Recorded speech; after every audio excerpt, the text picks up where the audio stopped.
Hola queridos hermanos, me da mucho gusto poder llegar otra vez hasta ustedes por medio de estas formas o redes de internet que el Señor nos ha permitido para que en este tiempo podamos llevar a cabo nuestra semana del hogar cristiano y podamos el día de hoy abordar nuestro tercer tema que tiene como título Principios creacionales del matrimonio. Me alegra mucho hermanos poder llegar hasta ustedes y esperamos que sea de mucha bendición lo que la palabra del Señor nos enseña el día de hoy.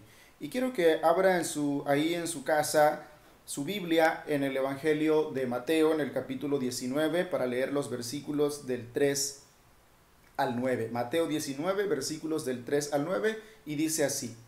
Entonces vinieron a él los fariseos, tentándole y diciéndole, ¿es lícito al hombre repudiar a su mujer por cualquier causa? Él respondiendo les dijo, ¿no habéis leído que el que los hizo al principio, varón y hembra, los hizo? Y dijo, por esto el hombre dejará padre y madre y se unirá a su mujer y los dos serán una sola carne. Así que no son ya más dos, sino una sola carne. Por tanto, lo que Dios juntó no lo separe el hombre. Le dijeron, ¿por qué pues mandó Moisés dar carta de divorcio y repudiarla? Él les dijo, por la dureza de vuestro corazón, Moisés os permitió repudiar a vuestras mujeres, mas al principio no fue así. Y yo os digo que cualquiera que repudia a su mujer, salvo por causa de fornicación, y se casa con otra, adultera, y el que se casa con la repudiada, adultera. El matrimonio es una institución creada por Dios. Esa es una declaración que no requiere discusión y que hemos dejado por sentado a lo largo de nuestros estudios. Es una institución creada por Dios y es la única institución que se ha mantenido indestructible a lo largo de la historia. Es la única institución que, apegada a su naturaleza y a su propósito, ha soportado cualquier vendaval ideológico a lo largo de la historia y es la que le ha dado hasta el día de hoy estructura y la que ha permitido que la sociedad se sostenga como lo ha hecho en medio de las épocas, en medio de los siglos y en medio de la historia. Tal como sucede con todo aquello que es creado, que es construido, que requiere una serie de normas, principios o todo lo que sea necesario para determinar su buen funcionamiento, así el matrimonio tiene también principios y normas establecidos desde la creación, desde su constitución, desde su inauguración, para que éste funcione de la manera correcta, cumpla su propósito y se apegue a su naturaleza. Y esas normas, esos principios los ha establecido el que diseñó el matrimonio, el creador del matrimonio, es decir, nuestro Dios lo ha plasmado en su palabra revelada para que los matrimonios, las familias, hoy funcionemos de acuerdo a sus estatutos y podamos así cumplir nuestro propósito en este mundo. Hoy hay un desafío muy grande para la sociedad moderna, para la juventud y para todos aquellos que desean formar nuevos matrimonios.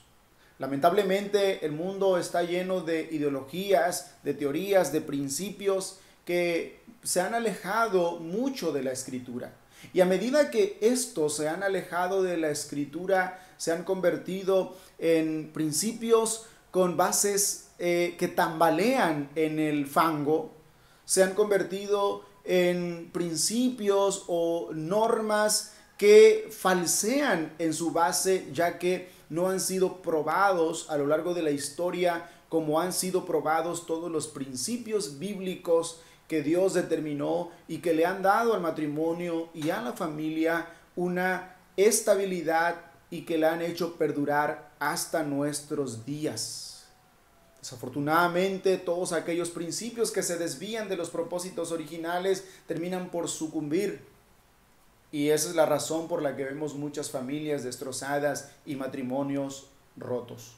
Así que vamos a abordar a lo largo de este estudio algunos principios que Dios ha establecido en su palabra como creador, como diseñador del matrimonio y de la familia, y que deben ser principios que hoy sean retomados por la juventud, por cada nuevo matrimonio y aún por los matrimonios que ya están formados, para generar y para formar una generación que se apegue cada día más a la norma bíblica y a los principios creacionales del matrimonio. En primer lugar, debemos recordar y reafirmar que Dios es el autor del matrimonio. Es Dios quien lo ha diseñado en su infinita sabiduría. Es Dios quien en su perfecta voluntad diseñó el propósito del matrimonio. Y como creador, como diseñador y como Dios todo sabio, es Él quien ha establecido los principios para que el matrimonio funcione de manera correcta y para que el matrimonio se mantenga firme ante cualquier viento de este mundo. No es el hombre quien debe establecer los principios para su desarrollo y su funcionamiento. No son las ciencias sociales o aquellas que se encargan de estudiar el comportamiento y la psicología del hombre. Todas estas ciencias nos sirven y nos sirven de mucho toda vez que apegadas a la naturaleza del ser humano utilizan metodologías científicas que nos permiten comprender aquellas cualidades más complejas. En Génesis 1:27 se nos describe cómo Dios creó al ser humano, al hombre y a la mujer, y cómo Dios les da su bendición para que unidos como matrimonio puedan funcionar perfectamente. Y creó Dios al hombre a su imagen, a imagen de Dios lo creó, varón y hembra los creó. Dios le dio a la mujer una dignidad inigualable. Y la dignidad inigualable de la mujer radica en su naturaleza y en el propósito para el que ésta fue creada. Como lo dijimos en uno de nuestros estudios anteriores, es creada en un contexto maravilloso donde Dios determina crearla para complementar la raza humana, para complementar al hombre y así inaugurar y así dar inicio a esa institución maravillosa llamada matrimonio, que da lugar a la familia. También al hombre Dios le ha dado un rol especial y maravilloso. Y toda vez que éste se apega a su rol especial, cumple su propósito y alcanza dignidad. Jesús aclara de una manera especial y determina y le recuerda a estos hombres que lo cuestionaban, los fariseos, dónde radica la dignidad del matrimonio, en que ambos fueron creados, varón y hembra, y en que Dios los unió, y en que aquello que Dios une no lo puede separar el hombre, pero también Jesús deja claro que es por causa del pecado y por la dureza del corazón que esa naturaleza original del matrimonio se ve tergiversada y entonces sucede lo malo, sucede aquel mal terrible llamado divorcio. Debemos entonces partir de este primer principio, de la autoría de Dios en el matrimonio, de su sabiduría en el diseño de esta unión, porque esto es lo que nos lleva a un segundo principio, a raíz o a partir de lo que se nos dice en el libro del Génesis, capítulo 2, versículos 18 al 25, y lo que Jesús va también a recapitular en Mateo 19. Dejará el hombre a su padre y a su madre, y se unirán, varón y hembra, y los dos serán una sola carne. Así que el segundo principio, después de partir de que Dios es el autor del matrimonio, el segundo principio es que Dios instituye el matrimonio para que este sea dé lugar a una relación independiente. Sí, una relación independiente. Y cuando hablamos de relación, estamos dando ya por hecho la unión del hombre y la mujer para ser ahora una relación independiente. Hoy en día atribuimos todos nuestros problemas al gobierno. La crisis económica, los problemas sociales, la corrupción, la delincuencia, todo lo atribuimos al gobierno y constantemente estamos culpando a nuestros gobiernos de los males que nos aquejan. Pero también cada día la sociedad parece querer depender más del Estado, es decir, del gobierno y de todo su asistencialismo social. Hoy hay millones de jóvenes en nuestro país y en nuestro mundo que no quieren estudiar, que no desean dar un paso más allá en la búsqueda de la vocación que Dios les ha dado al haberlos creado y desarrollar esa vocación a un nivel profesional que les permita poder desarrollarse como individuos dentro del reino de Dios. El problema es que muchos de esos jóvenes que no desean desarrollarse académicamente, profesionalmente, tampoco tienen un oficio y tampoco desean aprender un oficio. ¿Y qué es lo que sucede? Bueno, de antemano, esta es una consecuencia de lo mal que muchas familias han estado conduciéndose a lo largo de la vida. De entrada, que hayan jóvenes sin identidad, sin vocación, sin oficio y sin deseo de prepararse en la vida. Esto es consecuencia de que muchos matrimonios, muchas familias no han estado conduciéndose a la luz de la Escritura para desarrollar hijos de Dios temerosos y ciudadanos responsables que contribuyan en el desarrollo del reino de Dios. Y lo peor, muchos de estos jóvenes hoy están uniéndose porque ni siquiera están formando matrimonios formales desde el principio. Muchos de estos jóvenes están uniéndose como resultado del pecado de fornicación, como el resultado de este pecado, y están creando matrimonios muy tempranamente en sus vidas. Los padres tenemos la enorme responsabilidad de formar una generación de jóvenes responsables. Los padres tenemos la enorme responsabilidad de formar una generación de jóvenes que asuman su responsabilidad como individuos, de tal manera que los nuevos matrimonios asuman el desafío y no se siga repitiendo ese vicio social que está llevando a muchas familias a saturarse dentro de un mismo domicilio, porque resulta que los jovencitos hoy se casan a muy corta edad, pero todavía necesitan del cuidado y de la atención de sus padres. Esto representa un desfase patológico en la sociedad moderna.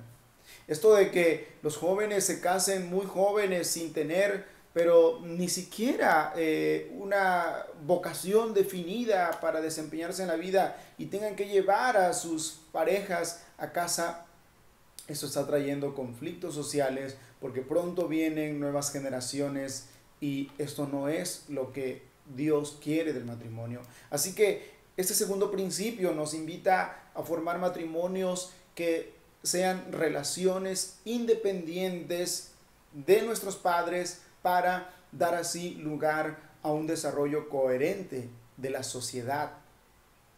El tercer principio es el principio de la independencia en las decisiones y tiene una estrecha relación con el anterior. Pero podemos decir en base a este principio que hoy en día es muy difícil encontrar un consejo sabio.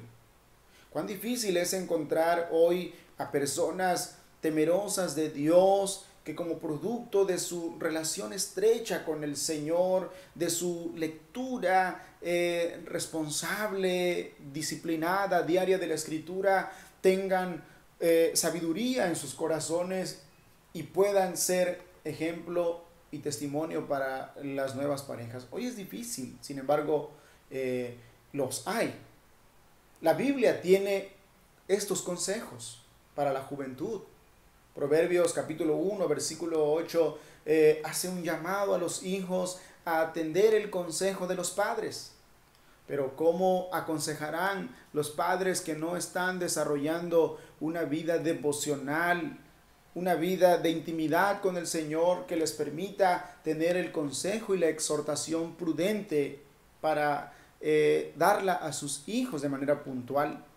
Los padres deben ser consejeros bíblicos desde que sus hijos están dando los primeros pasos, para que como resultado de esa instrucción hayan jóvenes que maduren y asuman los principios bíblicos del matrimonio, y cuando estén listos puedan formar matrimonios apegados a la Escritura y apegados al consejo bíblico. Es que toda institución necesita, desde sus inicios, para formar bases sólidas, necesita el consejo sabio de la Escritura. Los nuevos matrimonios necesitan este consejo. Las nuevas parejas necesitan ser fundamentadas en el consejo de la Escritura. Los nuevos matrimonios deben encontrar personas sabias que a la luz de la Biblia hacen fluir por sus labios el consejo sabio que permita darle a los matrimonios jóvenes esa orientación necesaria. Los matrimonios deben acudir también a los pastores que, en base a el estudio y la interpretación de la palabra, y además en base a la experiencia, pueden orientar correctamente. Pero los nuevos matrimonios no deben acudir a aquellos supuestos consejos derivados de filosofías huecas y humanas, derivados de experiencias simplemente humanas o socioculturales. Los nuevos matrimonios deben acudir a la Escritura y a aquellos quienes aconsejan con base a la Escritura, y no a aquellos que han fracasado una y otra vez y nunca han buscado verdaderamente el consejo de Dios. Así que para ser independientes también en las decisiones, los nuevos matrimonios necesitan formar un criterio bíblico en sus primeros pasos, para que después puedan dar pasos seguros en esta vida tan difícil y tan complicada. El cuarto principio es el principio de la independencia física. El ser humano tiene diferentes etapas en su desarrollo.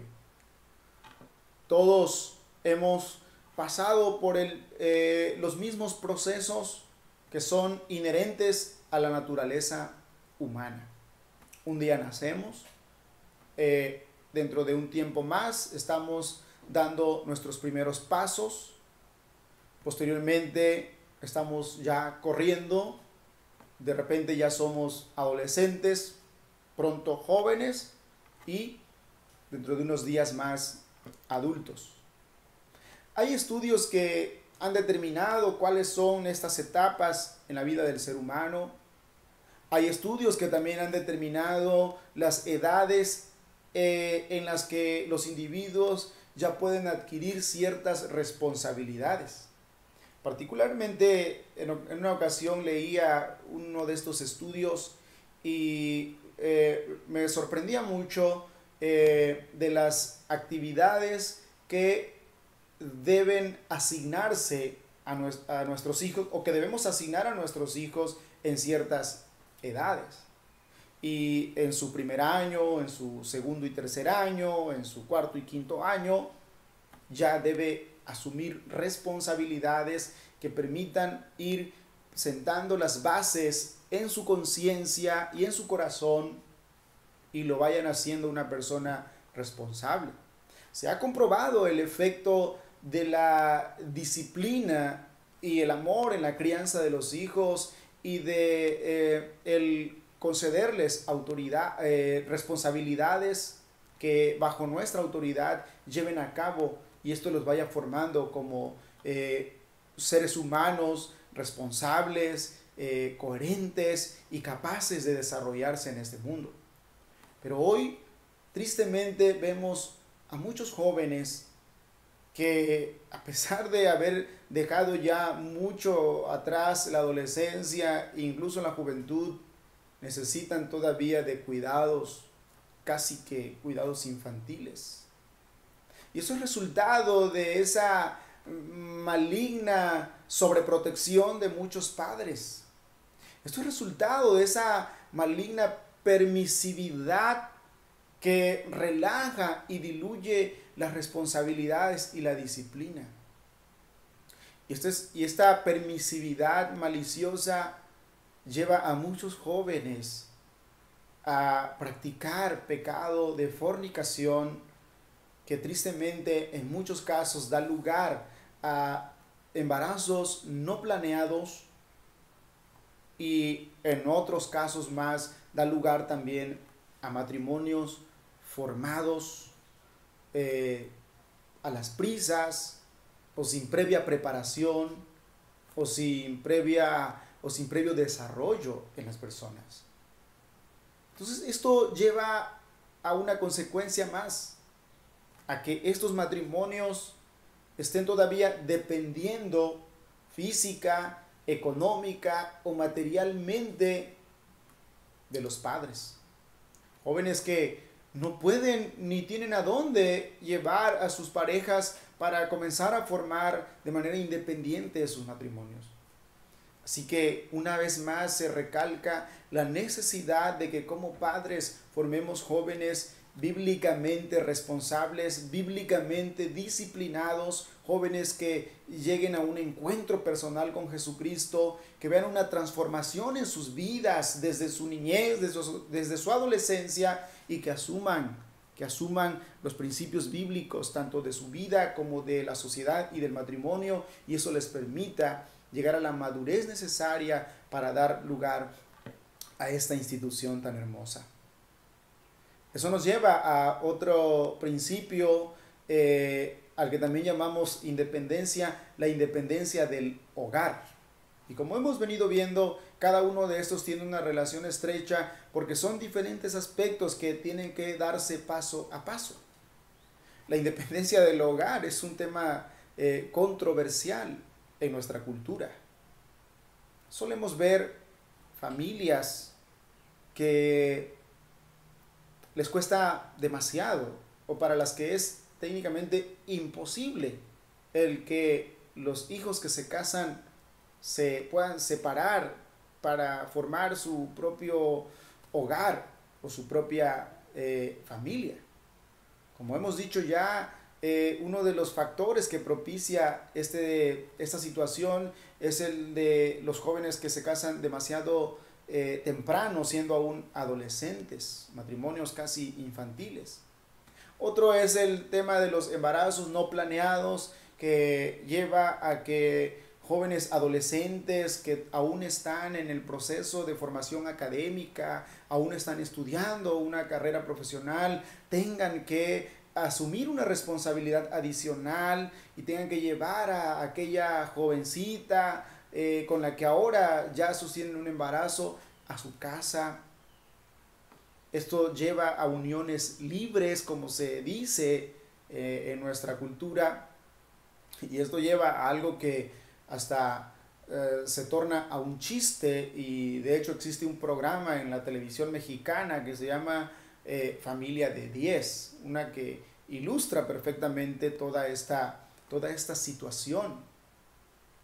Y terminamos culpando a muchos factores muchos factores de nuestro entorno, pero eso no hace más que revelar nuestra falta de responsabilidad para asumir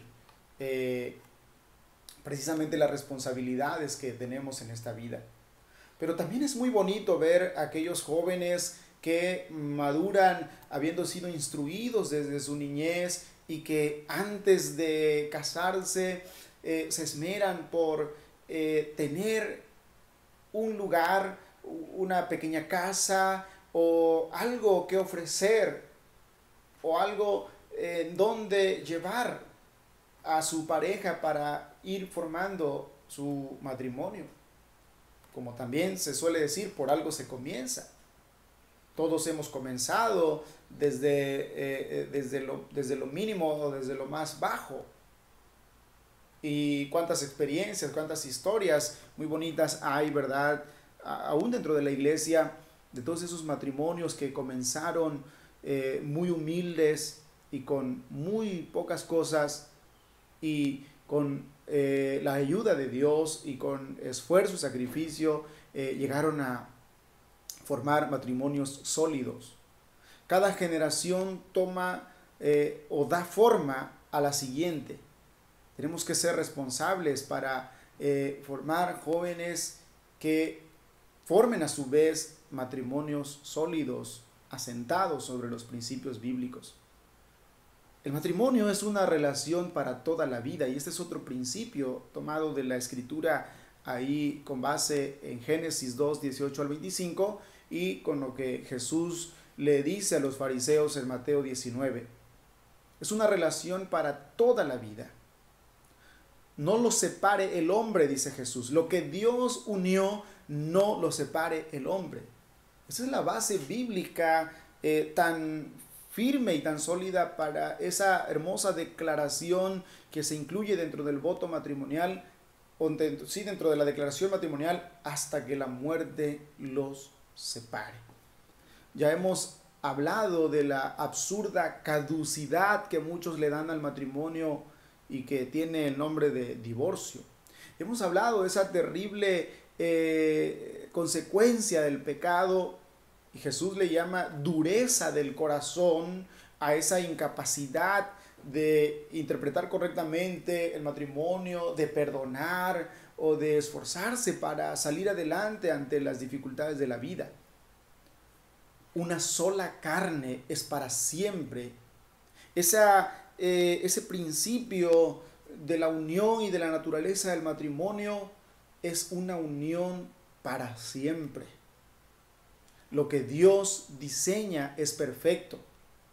Todo lo demás es consecuencia del pecado. Y el divorcio tiene consecuencias tristes, terribles, y consecuencias que trascienden a las siguientes generaciones. El matrimonio es una relación para toda la vida. ¿Cómo enfrenta un niño, un adolescente, una situación intrafamiliar donde sus padres se divorcian y se separan? Eso causa lesiones y heridas que, aunque cicatrizan con el favor de Dios, sin embargo, permanecen muchas veces las marcas y se transmiten hacia otras generaciones. Es triste que el pecado traiga estas consecuencias tan devastadoras al matrimonio y a la familia. Pero es maravilloso cómo la obra regeneradora de Cristo y del Espíritu Santo en el corazón del hombre y de la mujer permiten que ninguna cosa del pasado tenga efecto en el presente como para destruir el matrimonio y separarlo. Si alguno está en Cristo, dice Pablo a los Corintios, es nueva criatura, las cosas viejas pasaron y todas son hechas nuevas. Por lo tanto, es maravilloso ver matrimonios cristianos, hombres y mujeres temerosos y temerosas que, a pesar de haber tenido trasfondos tristes y difíciles, redimen sus vidas en la sangre de Cristo y redimen su matrimonio por la obra de nuestro Señor y entonces se unen verdaderamente para toda la vida. Qué romántico es ver a ancianos que a sus 70, 80 años o más celebran su aniversario 50 de matrimonio, su aniversario 60 de matrimonio o más.